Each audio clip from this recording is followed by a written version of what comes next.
आगे का पत्र है जिसमें लिखा है, हर एक अपने को लायक बनाए। दूसरे को लायक बनाने की तो बहुत सोची, मेरे बच्चे लायक बन जाएं, ये फलाना मेरे लायक बन जाए, लेकिन अपने को हमने लायक बनाना भी चाहा, मगर किसके लायक बनाना चाहा? माया के लायक बनाना चाहा। मैं उस पद को पाने के लायक बन जाऊं, कोई पोस्ट, कोई जॉब, कोई बड़ी नौकरी, या किसी जिसको पसंद करते हैं उसके लायक बन जाएं। ज्ञान में आने के बाद हम अपने को भगवान के लायक बनाने के लिए तैयारी करनी शुरू कर देते हैं। गुरु के लायक बनने की तैयारी शुरू हो जाती है। मेरे सद्गुरु, मुझे अपनी पसंदी का बना लो जी, मुझे अपनी पसंद का बना लो और ऐसा ज्ञान दो कि मैं तुमको पसंद आ जाऊं। और अपना मन उसी हिसाब से ज्ञान के क्षेत्र में आगे बढ़ चलता है कि हम ज्ञान के मार्ग में चलेंगे तो हम गुरु को पसंद आएंगे और हम भगवान को पसंद आएंगे। और जिसको भगवान पसंद कर लेंगे, जो भगवान की पसंद का बनेगा, तो सारी सृष्टि उसको पसंद करेगी, वो सबकी पसंद का बन जाएगा। तो अपने को लायक बनाओ, तो ब्रह्म ज्ञान के लायक बनाओ अपने आप को। क्या तुम ब्रह्म ज्ञान पाने के अधिकारी हो? भजन एक आता है, ले लो राम नाम संसारी। फिर उसमें संसारी के बाद लोगों ने कहा, ले लो राम नाम अधिकारी। मतलब संसार के लोगों से तो कहते ही हैं भी राम का नाम ले लो, लेकिन तुम राम का नाम लेने के अधिकारी हो तो तुम राम का नाम ले लो। लेकिन अपने अंदर से देखें, क्या वास्तव में हम राम का नाम लेने के अधिकारी भी हैं? क्या हमको इतना अधिकार है कि हम राम का नाम ले सकें? भगवान को प्राप्त करने के लिए हम कोई पुरुषार्थ प्रयास कर सकें? क्योंकि इतने अपने अंदर चारों तरफ अवगुण भरे हैं, तो हम उस लायक ही नहीं है कि हम भगवान का नाम ले भी पाएँ। गुरु हमको इस लायक बनाता है, वरना तो सबके अंदर में इतने अवगुण थे कि वो जैसे मंदिर की चौखट पे भी जाने के लायक नहीं था, इतनी उसके अंदर खराबियां भरी पड़ी थी।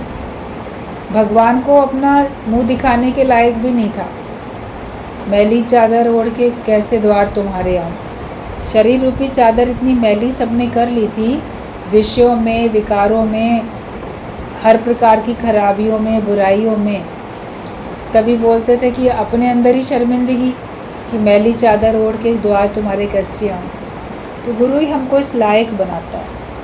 और हमें भी दूसरों को नहीं देखना, वो सुधरा कि नहीं सुधरा, वो बना कि नहीं बना। हमें अपने को लायक बनाना है। हम अपने को ज्ञान के लायक बनाएं, अपने को ब्रह्म ज्ञान के लायक बना लें और परमात्मा के लायक बनाएं। ये तेरा अहंकार है जो तुम कहते हो कि मैं अपने आप चलूँगा। गुरु के आगे नम्रता से प्रश्न करो और गुरु वाक्य सत्यम करके चलो। पर जब अहंकार आएगा तो गुरु का भी तुम नहीं सुनेगा। जब तुम अपने को लायक बनाओ, ब्रह्म ज्ञान के, भगवान के लायक बनाओ, और ये तुम्हारे अंदर का अहंकार है जो तुम कहते हो कि मैं तो अपने आप ही चलूँगा इस ज्ञान के मार्ग में, मुझे किसी की आवश्यकता नहीं है, मुझे तो गुरु की भी ज़रूरत नहीं है। इतने वेद शास्त्र सब हैं, उनको पढ़ के हम अपने आप ही भगवान तक पहुंच जाएंगे, हम अपने आप योग लगा लेंगे। फिर बीच में हम गुरु के आगे शरणागत क्यों हों? उसको धारण क्यों करें? उसकी आज्ञा में क्यों चलें? उसकी सेवा में क्यों रहें? मन किसी के अंडर में रहना नहीं चाहता ना, क्योंकि झुकना पड़ेगा, अभिमान गंवाना पड़ेगा। तो हमारे अंदर का ये अहंकार है जो ये हमको ऐसा सुनाता है, अहम हमारा अहंकार, मन हमको ऐसे सुनाता है कि तुम सबके बिना भी मुक्त हो सकते हो, लेकिन गुरु के बिना कोई मुक्त हो नहीं सकता। बिना गुरु के आपका जीव भाव जड़ से समाप्त नहीं होगा। थोड़े समय के लिए आपको लगेगा कि आपका जीव भाव चला गया, लेकिन वास्तव में जीव भाव हमारा जाता नहीं है, कहीं ना कहीं हमारा रह जाता है। तो ये अहंकार है कि हम तो गुरु के बिना भी ज्ञान के मार्ग पे चल पड़ेंगे। तुम गुरु के आगे नम्रता से प्रश्न करो और गुरु वाक्य सत्यम करके चलो। प्रश्न जो पूछो तो सीखने के भाव से पूछो। प्रश्न इस भाव से नहीं पूछो कि हम दूसरे की परीक्षा लेने के लिए पूछ रहे हैं कि देखें इस प्रश्न का उत्तर इसको आता है कि नहीं आता। और जो उस प्रश्न का उत्तर तुमने अपने मन में सोच रखा है पहले से, अगर ये उत्तर गुरु ने दे दिया या किसी से भी आपने पूछा उसने दे दिया, तब तो वो ज्ञानवान है, तब तो वो विद्वान है। और अगर ये उत्तर उसने नहीं दिया तो वो कोई ज्ञानवान नहीं है, वो कोई विद्वान नहीं है। तो ये हमारी एक व्यर्थ की आशा किसी से जुड़ जाती है, या हम अपने अहंकार के कारण से दूसरे को एग्जामिन करने लगते हैं, परीक्षा लेने लगते हैं। प्रश्न पूछो तो सीखने के भाव से कि मैं इस वास्ते इस बात में बिल्कुल अनजान हूँ और मुझे गुरु तुम मार्गदर्शन दो, करो मेरा मार्गदर्शन, मुझे सही ज्ञान दो। तो फिर जो गुरु हमें उत्तर दे उसको हमें सत्य मान के चलना है। लेकिन जब हमको अहंकार आ जाता है तो हम किसी की भी नहीं सुनते हैं। एक बार एक सत्संग में आती थी, दादा भगवान के समय की बात है, तो ऐसे अहंकार की बात चल रही थी। तो जब ये बात हुई कि कभी तुम्हारा अहंकार, तुम्हारा जीव भाव, तुम्हारा मन तुम्हारे पर इतना हावी हो जाएगा, तुम इच्छाओं के इतने वश में हो जाओगे कि गुरु भी अगर तुमको सुजाग करेगा, सावधान करेगा, तो तुम उसकी भी नहीं सुनोगे, तुम गुरु को छोड़ दोगे। लेकिन अपने जो तो तुम्हारे अंदर की विचारधारा है उस विचार को नहीं छोड़ सकते, उस इच्छा को, उस स्वभाव को, उस आदत को, उस कर्म को नहीं छोड़ सकोगे, और तुम चाहे गुरु को छोड़ दोगे। तो ये तुम्हारा अहंकार है जो तुमको गुरु से दूर कर देगा, और गुरु अगर तुम्हें सुजाग करेगा तो तुम नहीं सुनोगे। तो ऐसी बात सत्संग में चल रही थी, जैसे अभी भी चल रही है। तो सत्संग में बैठने वाली एक थी सत्संगी, तो उसको उस समय सुन के बड़ी घबराहट हुई। तो वो कहती है कि दादाजी, मैं आपको कह रही हूँ कि अगर कभी मेरा मन मुझे इतना माया में भटकाने लगा और मुझे लगा कि मैं ज्ञान न सत्संग न छोड़ दूँ, तो आप मेरे को सुजाग करना, आप मुझे सावधान कर देना। क्योंकि हमारा मन उस समय गुरु की भी नहीं सुन रहा होगा अगर, लेकिन हम आपसे कह रहे हैं आप हमको ज़रूर सुजाग करना, ताकि हम ये ज्ञान का मार्ग छोड़ के कहीं और जाए नहीं, माया में हम भटके नहीं। ऐसे उसने बात की, कहा, बात आई गई हो गई। तो भगवान भी कभी कभी बहुत प्रकार की माया सामने लाते हैं, और उसमें वो परीक्षा होती है हमारी। उस परीक्षा में अगर हम गुरु के संग में रहेंगे, उसकी आज्ञा में रहेंगे तो पास हो जाएंगे, और संग में नहीं रहेंगे, आज्ञा नहीं मानेंगे तो ज़रूर फेल होंगे, गिरावट होगी। कुछ समय के बाद में उसके सामने भी कोई ऐसी माया, ऐसी भगवान की ओर से परीक्षा आ गई कि वो अपने सत्संग को छोड़ के कहीं और, जैसे मन उन दिनों रजनीश का था उधर, या किसी और प्रकार की माया में उसका मन ऐसे जाने लगा, और वो फिर सत्संग आना उसने एक तरीके से कम करके बंद कर दिया। तो कहा, किसी सत्संगी को भेजा, आ नहीं रही है, तो उसने कुछ भी बात बता दी, नहीं आ रही थी। कहा उसको फिर कि ये मन है जो तुमको भटका रहा है, इच्छा है जो तुमको भटका रही है, और तुम सही मार्ग को छोड़ के गलत मार्ग पे जा रही हो। ये मन तुमको माया में भटका रहा है, और इसमें तुमको कुछ हासिल नहीं होगा, समय चला जाएगा लेकिन तुम्हें हासिल कुछ नहीं होगा। सुजाग हो जाओ, नियम से आओ सत्संग में, और जो मार्ग तुमने अब अपनाया है उसके ऊपर मत चलो, मत जाओ वहाँ पे। नहीं सुना, फिर भेजा, जैसे गीता भगवान को दादा भगवान ने भेजा, तो उसको कहा कि देखो तुम ही ने कहा था ना कि अगर मैं कहीं भटकने लगूं तो आप मुझे सावधान कर देना, इसीलिए तुमको कहने के लिए आ रहे हैं बार बार। तो उसने कहा कि ठीक है, मुझे याद है मैंने कहा था, लेकिन मैं अपने शब्द वापस लेती हूँ। अगर मैंने कहा था तो अब मैंने अपने शब्द वापस ले लिए, तो अब हमको आप मत टोको बार बार, हमको जो अच्छा लग रहा है वही करेंगे और हम आपकी नहीं सुनेंगे। तो जब ऐसा कोई सीधा स्ट्रेट जवाब दे दे कि मैंने कहा था लेकिन मैंने अपने शब्द वापस ले लिए, अब आप मेरे को मत सुझाव करें, तो उसको फिर कौन सुझाव करे? नहीं कर सकता ना। तो ये अहंकार होता है। कब अहंकार हमारे ऊपर इतना हावी हो जाता है कि हमको सत्य का मार्ग जो है वो जैसे कि गलत लगने लगता है, और माया का असत्य वाला मार्ग वो हमको सही लगने लगता है। और कोई अगर हमको सही राह दिखाता है तो उनको वो व्यक्ति गलत लगने लगता है। गुरु सुजाग करता है तो कहते नहीं नहीं, हम अपने आप से हमने समझ लिया, हम जो है आपकी बात भी नहीं सुनेंगे। अगर मैंने कहा था मुझे सुधार देना, मुझे रोक लेना, मुझे समझा देना, तो मैंने शब्द वापस ले लिए, ज़रूरत नहीं है मुझे समझाने की। तो कितना अहंकार हावी होता है, जिस वजह से कोई गुरु को भी ऐसा टका सा उल्टा जवाब दे देता है। तरह तरह के मन के खेल होते हैं। जब आप सत्संग में आके बैठते हो, औरों के अनुभव आप सुनते हो, तो आपको पता चलता है कि मन ऐसा भी कर सकता है, वैसा भी कर सकता है। वरना सोचोगे क्या ऐसा कर सकता है, मगर सब अनुभव की बातें होती हैं। बताई इसलिए जाती है, किसी की निंदा करने से नहीं मतलब है, लेकिन हम लोग को सुजाग करने के लिए, सावधान करने के लिए, कि अगर हम सावधान हुए तब तो हम मंजिल को पाएंगे, नहीं तो माया के चक्कर में सभी भटकते चले जाते हैं। तो अगर अहंकार आएगा तो तुम गुरु की भी नहीं सुनोगे। जीव भाव है तो भूल होगी, पर आत्म भाव में भूल नहीं होगी। तुम्हारे अंदर जीव भाव है, तुमको भूल होती रहती है, लेकिन जब देह का भाव हटाओ, जीव भाव हटे और हम आत्म भाव में आए, तो आप देखोगे आपसे फिर भूल नहीं होने वाली है। जिसका जितना रिसीविंग माइंड होगा उतना ही सुनेगा, उतना ही समझेगा।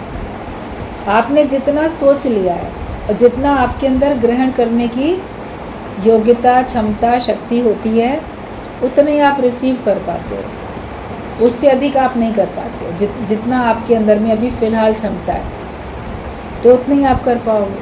तो उसके आगे आप नहीं सुन पाओगे, उसके आगे आप नहीं समझ पाओगे। मगर अपनी उस क्षमता को हमें रोज़ रोज़ आगे बढ़ाना है, ताकि हम गुरु की हर बात को समझ सकें और हर बात को हम स्वीकार कर सकें। तो इसलिए किसी से खफा ना हो जाओ। दूसरे को भी सिखाते हो, समझाते हो, वो तुम्हारी बात जितना रिसीव करेगा उतना ही समझेगा। तो तुम्हें भी किसी से नाराज़ होने की ज़रूरत नहीं, क्योंकि गुरु हमसे भी तो नाराज़ नहीं होता। कहता ठीक है, जितना फ़िलहाल समझ में आया उतना ही समझ के रखो। जो आज समझ में नहीं आता कल बाद में समझ में आ जाएगा। गुरु नाराज़ थोड़ी होता है कि इतने दिन आते हुए हो गए सत्संग में, तुमको ये बात पक्की नहीं हुई, तुमको ये समझ में नहीं आई।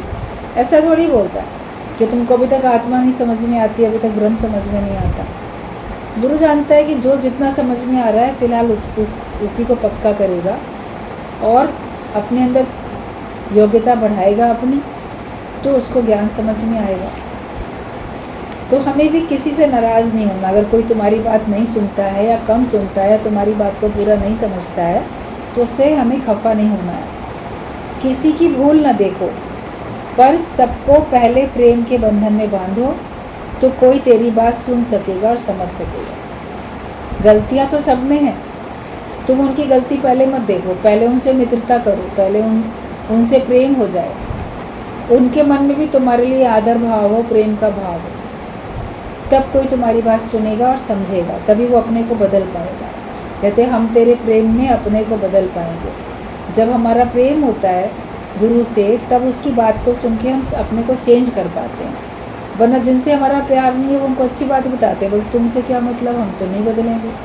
लेकिन जहाँ जिसके प्रति हमारा प्रेम है वो कोई बात कहता है तो उसकी बात हम टाल नहीं पाते हैं। तो पहले सबको प्रेम के बंधन में बांधो, तो कोई तेरी बात सुन सकेगा और समझ लेगा।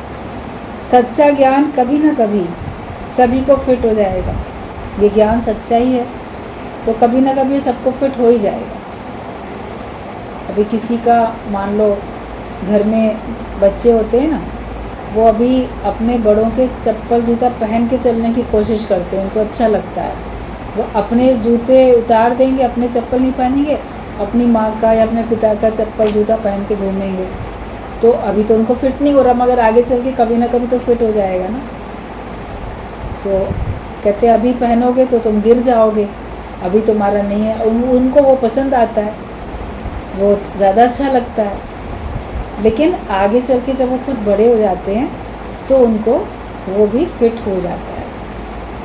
तो ऐसे ज्ञान भी कभी ना कभी हम सबको फिट हो ही जाएगा।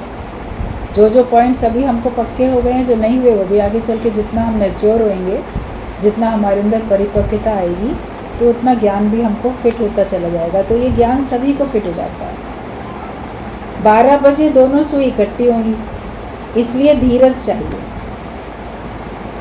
आप 11:30 पे सोचो, 11:15 पे सोचो, 11:30 पे, 11:15 पे कि दोनों सुई क्यों नहीं इकट्ठी हो रही हैं, छोटी और बड़ी। तो फिर आप देखोगे 12 बजने पे ही तो होंगी ना दोनों एक साथ। तो आप सोचो कि 12 बजे तो तब सुई इकट्ठी हो, तो उतना तो 12 बजने तक का तो धीरज रखना पड़ेगा ना तुमको, उतना तो धैर्य रखना ही पड़ेगा। अब उतना भी धीरज नहीं रखोगे तो कैसे काम चलेगा।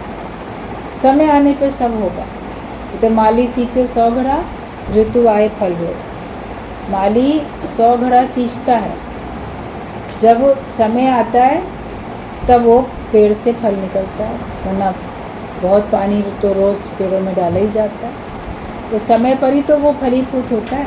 तो ऐसे ही समय पे आपका योग लगेगा। धीरज हमको चाहिए। इनकार करते करते इकरार हो जाता है, क्योंकि गुरु सच्चा है, निष्कामी है। हमारा इनकार करते करते इकरार हो जाता है। पहले हमारा मन बोलता है नहीं हम इस जन्म में मुक्त नहीं हो पाएंगे, हम ज्ञानी नहीं बन पाएंगे, या हम अभी नहीं होना चाहते, अभी हम माया के थोड़े और सुख देख लें, माया का और अनुभव ले लें, और ओल्ड एज में जाएंगे ज्ञान में, या किसी और जन्म में भगवान को पालेंगे, अभी तो हम माया का आकर्षण इतना है। तो हम ऐसा करते रहते हैं। लेकिन जब हम सत्संग में आके बैठते हैं, कोई बोलता है चलो बैठो सुनो, सुनते सुनते कब आपका मन स्वीकार करने लग जाता है आपको पता नहीं चलता। पता है, इनकार जो है वो हमारा इकरार में बदल जाता है। जो हम मना करते थे तो अब हम उसको स्वीकार करने लग जाते हैं। क्यों करने लगते हैं स्वीकार? क्योंकि गुरु सच्चा है और निष्कामी है। उसके अंदर हमारे से कोई स्वार्थ भावना जुड़ी हुई नहीं है। जो वो हमको रोज़ रोज़ सत्संग में बुलाता है तो उसको हमसे कुछ नहीं चाहिए, वो निष्काम भाव से बुलाता है। आप ज्ञानवान बनोगे, आप मुक्त हो जाओगे तो गुरु को कुछ नहीं मिल जाएगा। वो निस्वार्थ है, निष्कामी है। इसलिए हमको उसकी बात का आगे पीछे कभी ना कभी असर हो जाता है और हम भी फिर ज्ञानवान हो जाते हैं। मन बुद्धि बीच में रोला करता है, मतलब बीच में अड़ंगा लगाता है हमारा मन, हमारी बुद्धि। तो इस मन बुद्धि को एक किनारे रखो, इसकी नहीं सुनो, शुरू में गुरु की सुनो। इसलिए कहा मन बेचे सतगुरु के पास, तिस सेवक के कारज रास। जो अपने मन को गुरु को समर्पित कर देता है, अपनी बुद्धि को एक किनारे रख देता है, मतलब कि बहुत ज़्यादा तर्क नहीं करता, बहुत ज़्यादा बुद्धिवादी होके बहस नहीं करता है, तो फिर उसको परमात्मा की प्राप्ति होती है। नम्रता से एक एक से बोलो, हर एक से जब बात करो तो नम्रता के साथ बात करो। सुनने में बातें छोटी छोटी लगती होंगी, लेकिन फिर भी भूल इन्हीं की होती है।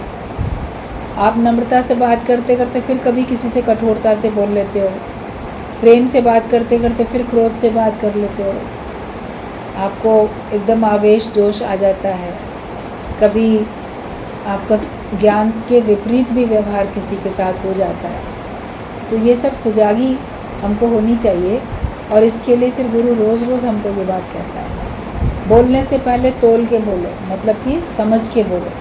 तो नम्रता के साथ एक एक से बोलो। गुरु भी देश काल पात्र देखकर ही ज्ञान देता है।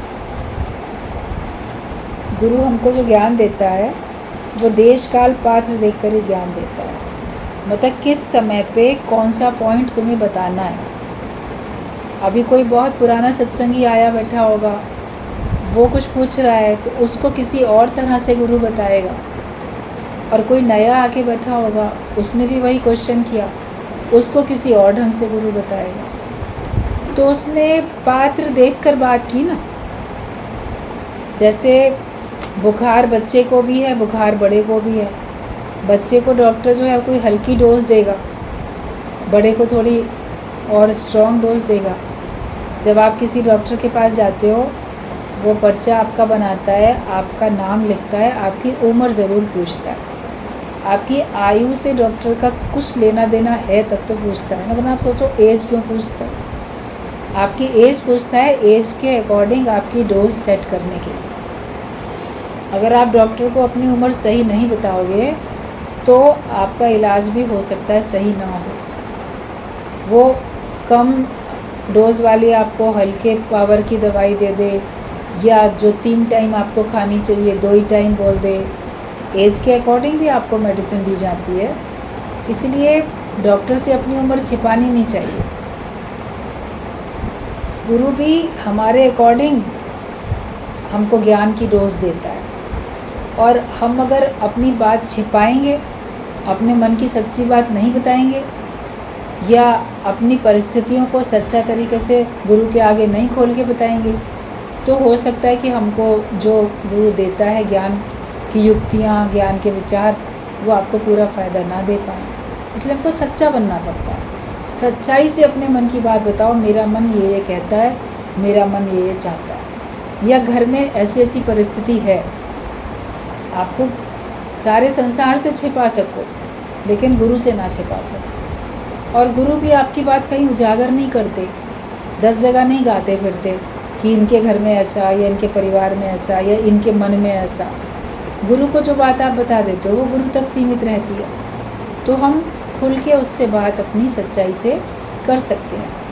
तो जब हमको सही बात पता चल जाती है गुरु को, तो हमको वो सही रोज़ भी दे देता है, और हम कितने पुराने हैं कि नए हैं ये देख के गुरु हमको ज्ञान देता है। दूसरी बात, वो हमको कौन से स्थान पे हम बैठे हैं, वहाँ पे हमको क्या बात बतानी है, उस हिसाब से वो देगा ज्ञान।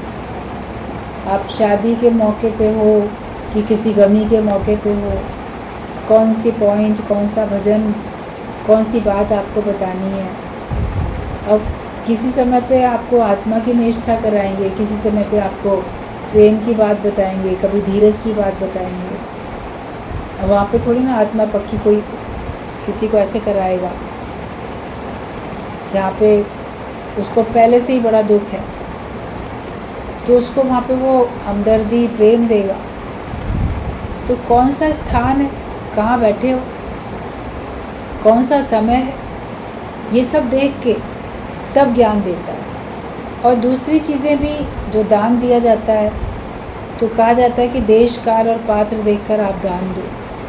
भगवत गीता में लिखी है ये बात। मतलब कौन से स्थान पे आप क्या दे रहे हो, जिस स्थान पे जिस चीज़ की कमी हो वो चीज़ वहाँ पे दो, और जो समय जैसा हो उस समय के अकॉर्डिंग दो। अब ये ऐसा समय चल रहा है तो ऐसा दिया जाए, वैसा समय चल रहा है तो वैसा दिया जाए। अभी सब इतना कोरोना फैला चारों तरफ, तो वो समय जो था वो समय मेडिसिन देने का था। तो अपने देश में भी सरकार की ओर से आप लोगों को सबको फ्री में वैक्सीनेशन लगाए गए, सरकारी अस्पतालों में फ्री में भी लगाए गए, और पेमेंट से भी, जिन्होंने लगाना था पेमेंट से भी लगवाया। लेकिन वो उस समय था कि अब हमको मेडिसिन ही देनी है। और दूसरे देशों में भी, जो आसपास के छोटे छोटे कंट्री थे, वहाँ पर अपने देश में से अपनी सरकार ने दवाइयों, पूरे पानी के जहाज़ और वैसे जहाज़ भर भर के कितनी सारी मेडिसिन फ्री में दी, भेजी। कि हमारे देश में तो चलो हमारे वैज्ञानिकों ने रिसर्च करके दवाई तैयार कर ली और यहाँ के लोगों को मिल रही है फटाफट। बाकी लोगों ने अभी नहीं रिसर्च करके तैयार करी, अब वो छोटे देश हैं, वहाँ पे अभी नहीं है। तो वहाँ पे वो समय देखा ना, तो ये समय सबको दवाइयाँ भेजने का है। तो औषधि का दान अपने कंट्री से, अपने देश से सरकार ने किया। तो वो समय देखा गया किस समय क्या चीज़ दी जाए। अब उस समय मान लो दवाइयाँ ना दे के आप कपड़े भेज देते, तो क्या कपड़े काम में आते? कपड़े तब जब कहीं पे भूकंप आता है, बाढ़ आ जाती है, सबके घर बह जाते हैं, तो वहाँ पे कपड़े भी दान में दिए जाते हैं कि इनके पास दूसरे पहनने के लिए नहीं है, जो पहन रखे हैं सब भीगे हुए हैं, झोपड़ियाँ बह गई, घर बह गए। तो वहाँ पे वस्त्र आपको, वो समय ऐसा है, वो स्थान ऐसा है, जहाँ बाढ़ आई है वो स्थान ऐसा है और वो समय ऐसा है, और वहाँ पे आवश्यकता किस चीज़ की है, तो वो चीज़ दी जाती है। फिर मान लो स्थान भी सही है, समय भी ठीक है, मगर वो व्यक्ति कैसा है, उसको भी तो आप जांचो परखो। वो आपको ठग के, झूठ बोल के लेके जा रहा है, आपसे लेके उसका दुरुपयोग करता है, तो वो भी देखना पड़ता है। तो कौन सा देश है, मतलब कौन सा स्थान है, कौन सी भूमि है, वहाँ पे किस चीज़ की ज़रूरत है, और भूमि तो जो भी है, और वो समय कौन सा है, उसके हिसाब से फिर पात्र व्यक्ति कैसा है, वो लेके उसका सदुपयोग करेगा कि दुरुपयोग करेगा। ये सब चीज़ों पे विचार करके तब आप सांसारिक जो भी पदार्थ हैं उनको आप दूसरों को भेंट स्वरूप, दान स्वरूप आप दे सकते हो। तो ये देश काल पात्र देख कर देना होता है। कहीं कोई इसका दुरुपयोग कर लेगा तो आप ही के ऊपर दोष आएगा, तो दोष ना आने पाए आपके ऊपर। ज्ञान को भी वैसे तो देश काल पात्र देख के नहीं दिया जाता है कि ज्ञान हर समय बढ़ता है, लेकिन उसके बावजूद भी कहीं ना कहीं देश काल पात्र देखना हो ही जाता है ना। भाई जो आया है व्यक्ति वो कैसा है, अभी वो विश्वासी है कि विश्वासी नहीं है, आस्तिक है कि नास्तिक है, नया है कि पुराना है, या कहाँ रहते हैं, कौन से स्थान पर रहता है, इसकी मनोदशा कैसी है, ये सब देख के तब ज्ञान दिया जाता है। तो कहीं ना कहीं ज्ञान भी देश काल पात्र देखकर हमारे लिए गुरु देता है कि हमें किस चीज़ की ज़रूरत है, कब किस चीज़ की ज़रूरत है, कब कौन से ज्ञान की ज़रूरत है, ये गुरु समझ के हमको देता है। तो गुरु भी देश काल पात्र देखकर ही ज्ञान देता है। टाइम से ही कोई बात करता है, किस समय कौन सी बात तुमको करनी है उस समय वो बात करता है टाइम से। तो जैसे एकदम समय के हिसाब से कि इस समय वो बात बोलो कि दूसरे का मन एकदम प्रसन्न हो जाए, हल्का हो जाए। कि इस समय कुछ पूछा तो उस समय गुरु ने ये जवाब दे दिया। किसी और समय वही बात पूछते तो हो सकता है कोई और जवाब मिलता, मगर वो आपकी मन की स्थिति या बाहर का माहौल ऐसा था कि वो वाला जवाब उस समय फिट था। तो ये गुरु देखकर तब हमको ज्ञान देता है। सबको आत्मिक शक्ति देता है। आखण औखा साचा नाम, जो एक भगवान का नाम ही सच्चा है, और वो सबको आत्मिक शक्ति देता है, पर किसी की भी भूल नहीं देखता है। पूछे तो दे, स्वयं कर्म का आरंभ नहीं करता है। गुरु स्वयं कर्म का आरंभ नहीं करता है। पूछे तो दे, आप प्रश्न करोगे तो आपको उत्तर मिलेगा। आपकी भावना होती है तो आपको उत्तर मिलता है। आप पूछते हो तो गुरु बोलता है, आप न पूछो तो गुरु नहीं बोलेगा। वो किसी कर्म का आरंभ खुद नहीं करता। सर्व आरंभों का त्यागी गुरु होता है, ब्रह्मज्ञानी होता है, और हमको भी सर्व आरंभों का त्यागी बनाता है।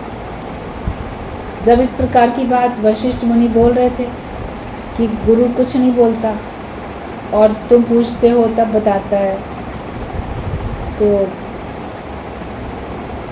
रामचंद्र भगवान ने कहा कि आप तो ज्ञान इतना बता रहे हैं कि हम तो ये सब बातें, इतनी सारी बातें हम लोग नहीं पूछ रहे, हम लोग चुपचाप बैठे सुन रहे हैं, आप तो हमारे से बिना पूछे भी बताते जा रहे हैं। तो वशिष्ठ मुनि ने सुन ली उनकी बात। उसके बाद में जब अगले दिन आए बैठे तो वो बोले ही नहीं कुछ भी, आके मौन में बैठ गए। सबको देखा, शांत बैठे हैं। अब सबके मन में खलबली। वशिष्ठ मुनि रोज़ तो दरबार में आके ज्ञान सुना रहे थे, आज इन्होंने शुरू ही नहीं किया, अभी सत्संग सुनाना शुरू ही नहीं किया। तो सबको बड़ा लगे कब बोलेंगे कब बोलेंगे। तब पूछा कि इतनी खलबली तुम लोग को क्यों दिखाई दे रही है। रामचंद्र भगवान ने कहा, आज आप कुछ बोल नहीं रहे हैं, आप क्या बात है, आप कुछ कह नहीं रहे। तो उन्होंने कहा कि मैं अपनी ओर से तो कुछ नहीं कहता, लेकिन मैं ये तुमको बता रहा हूँ कि तुम्हारी भावना वशिष्ठ रूप होके बात करती है। आप मुख से बोलो या आपके मन में भाव होते हैं कि गुरु सामने है तो ये कुछ हमको सुनाए, तो तुम्हारे भाव पहुँचते हैं और वो सुनाता है। तो ये नहीं समझना कि तुम्हारे बिना पूछे हम बता रहे हैं। तुम्हारी भावना है कुछ सुनने की, तो तुम्हारी भावना हमारे रूप में बोल रही है और तुम्हारी भावना सुन भी रही है। तो ना गुरु बोलने वाला, ना देने वाला, ना बताने वाला, लेकिन हम जैसा भाव रखते हैं, जो जैसा भाव जगाए वो वैसे ही फल पाए। तो जो पूछता है, कोई प्रश्न पूछता है तो उसको उत्तर मिलता है, या किसी के अंदर में भाव होता है। आप लोग ने भी अपने जीवन में ये बात ज़रूर अनुभव की होगी, नहीं तो कभी करोगे, कि कहीं तो आप जाओ तो आपको अंदर से बहुत उससे ज्ञान की चर्चा करने का दिल करेगा, आप और बात करते जाओ करते। कहीं आप सोच के भी जाओगे कि इसको हम आज जाके ज्ञान सुनाएंगे उसके घर में जाके, तो वहाँ पे आप ज़्यादा बोल ही नहीं पाओगे, क्योंकि उसकी भावना ही नहीं है सुनने की। तो आप भी एक आध बात बोल के चुप हो जाओगे, इधर उधर की बात करके उठ के चले आओगे, आप ज़्यादा ज्ञान की चर्चा वहाँ कर ही नहीं सकते।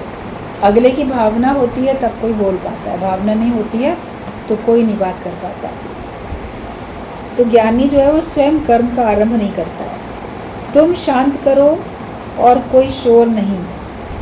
हमेशा सोचो कि तेरा की, तुम्हारा क्या मतलब है, तुम शांत करके बैठो तो कोई शोर नहीं है। बाहर अशांति तुमको तब महसूस होगी जब तुम्हारे अपने अंदर में अशांति है, और जब तुम अंदर से शांत होकर भगवान से योग लगा के बैठे हो तो तुमको बाहर का शोर समझ में ही नहीं आएगा।